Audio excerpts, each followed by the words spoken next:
teacher Shri.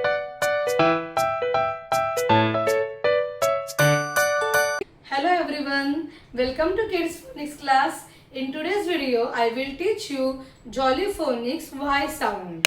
Now, what is the action of this Y sound? Y says ear. Ear means ear, yogurt. I am eating yogurt. This is the action of ear, ear, ear. Now, some examples of ear sounds are ear, ear, yo, yo, ear, ear, yacht, ear, ear, yak, ear, ear, yell.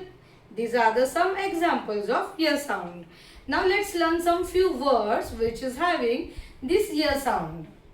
Yes, yes, yell,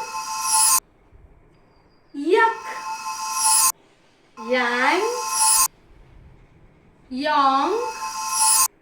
So this is Voice's ear sound and this is one of the simple sound in Jolly Phonics. Thank you.